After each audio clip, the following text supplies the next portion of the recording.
Hello, today we talk some more Michael Moorcock. This time I hope this video won't be 25 minutes long. It's a book review. It's about the dancers at the end of time. And as you can see, this is a very old collection of those three novels of the dancers at the end of time by Michael Moorcock. It was published in 1981 by Panther Books, and this is the 1984 reprint of it. And it's a book that I both loved and hated, but at different times. It's a trilogy of books. The books are called An Alien Hit, written in 1972, The Hololands in 1974, and The End of All Songs in 1976. The volume is about 600 pages long. The first two books, the first half, and The End of All Songs is the second half. The first two books are very quick reads, and I just love them. What's the story? The Dancers at the End of Time is about some future hipsters from the far future who inhabit on Earth millions and millions and millions of years in the future at the end of time. It's an era that is unparalleled to anything we have witnessed. They possess some magical rings with which they can change reality. They can produce anything they want. They can die and resurrect each other and make clones of them. Basically, they have magic rings, and the power of those magic rings comes from their cities of Earth that have morphed into some superstructures, some sentient superstructures that tap energy from suns all over the universe. So basically, the dancers are people who let the universe die just to have fun and party.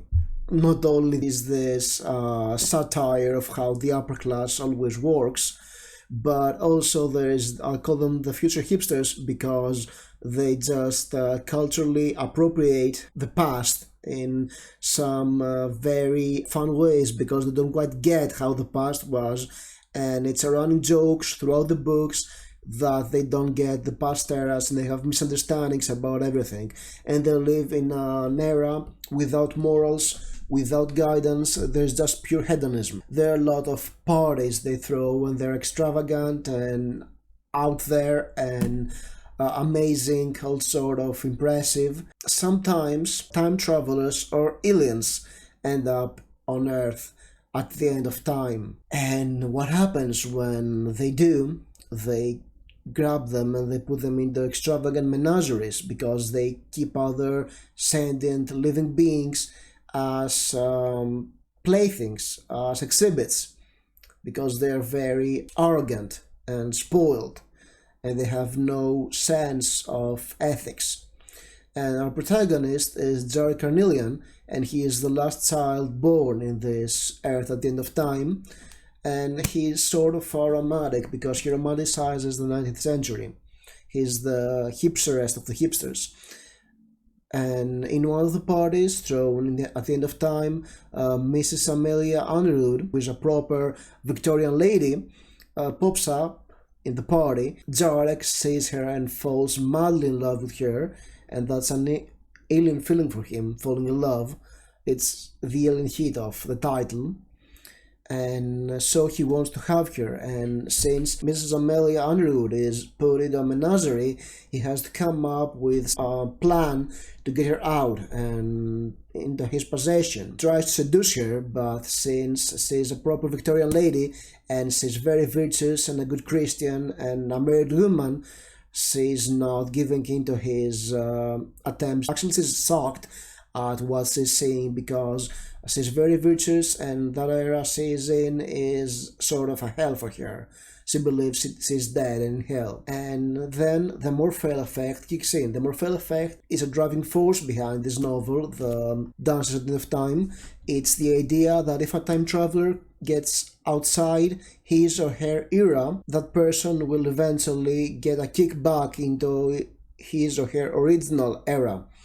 And so this happens. Mrs. Underwood dissipates and gets back to Victorian London, and Jarek, who is madly in love with her and he wants to understand what love is, travels back in time to Victorian London and tries to win her back.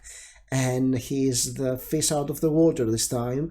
He has no idea how the world used to work in the past. He has no idea of his own mortality, of people trying to take advantage of him, and all this jazz. And the first book, The Alien Hit, we're still into The Alien Hit, is a laugh-a-thon. There are lots of jokes, it's very funny, I just loved it. Basically, this book, The Dancers, is a comedy about the absurdity and morality. It's a conflicts of morality. And there is the absurdity of this world of the dancers that have no reference of what reality is. They're like Marie Antoinette, who said let them eat cake, and they have all the cake they want, and they're unaware of what is coming for them from page one. And that's a major theme in the book that comes later.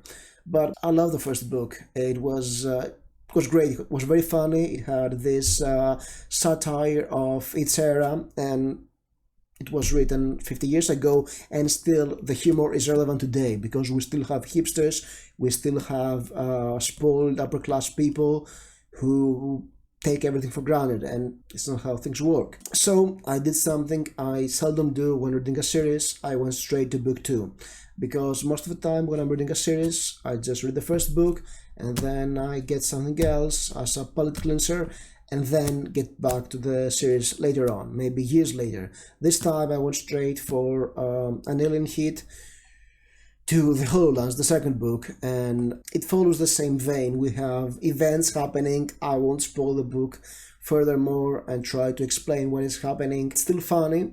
It's about the dancers, and it's a comedy of characters. I get the impression that the dancers at the end of time are a mix of Moorcock's Jerry Cornelius novels and their absurdity and surrealism. There are elements of Mervyn Peake's Gormenghast, since it's a story about a lot of weird characters, especially during book 3, and their world and their manners. And there's a good dash of Douglas Adams in this book too, in the humor.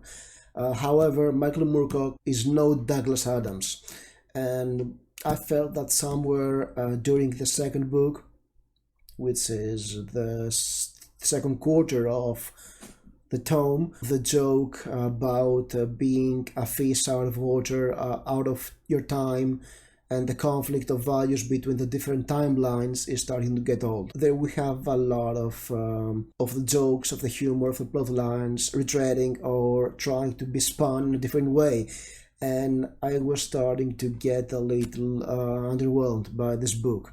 And book 3, it doesn't try to be funny. It's funny occasionally. It goes more into the serious side of the trilogy. It's half the book. We have less jokes, and we have a lot of world building. We tie a lot of things together.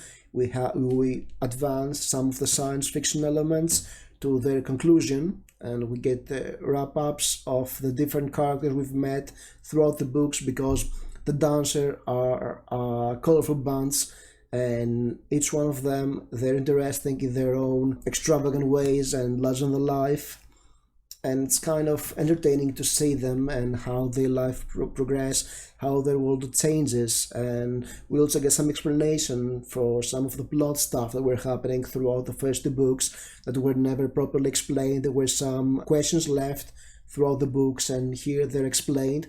We get, of course, into some Moorcock territory, so we have some ties to the multiverse. We get some ties to the Cornelius books. This book is considered part of the Eternal Champion, even though I didn't find it tying to the Eternal Champion. It ties a little to Jerry Cornelius, because you have Jarek Carnelian and Jerry Cornelius, and this alteration, and Jerry Cornelius plays a much different role in the Eternal Champion saga than the Eternal Champion, and I really don't want to go there because this video will be 30 minutes long and it will make little sense. And yes, that's the idea. It ties to the multiverse and the idea of multiverse and how time travel works and doesn't work exactly, and many of the themes we're used to seeing in Moorcockian multiverse novels, like the death of a world and the rebirth of another. That's a very strong theme throughout the Eternal Champion, the death and rebirth of the universe. as they coexist in a multiverse. So yes, there is this thing, there is, well, it's not quite what I expected after books 1 and 2, and I don't think this theme ties perfectly together. So that's why I was starting to hate this book, and it's not a diss on the book. I really think that this book deserves its position in the science fiction masterpiece series it belongs in, and well, it doesn't get as deep as some other classic Moorcock books like Behold the Man, which also has to do with time travel, and it actually was very radical for its era. During the third book, we have the characters grow. So, I don't know, I don't think that the characters growing adds something to the book, because it's a comedy. It starts as a comedy or a farce, so the characters don't have to grow, they have to remain the same and react to their environment and give humor, and trying to make them grow and turning it into a sci-fi romance with a sci-fi romantic comedy with some deep themes is not quite what I expected for book 3, but whatever, it's there. Overall, I think that the Dancers at the End of Time, which you'll find in a different cover nowadays,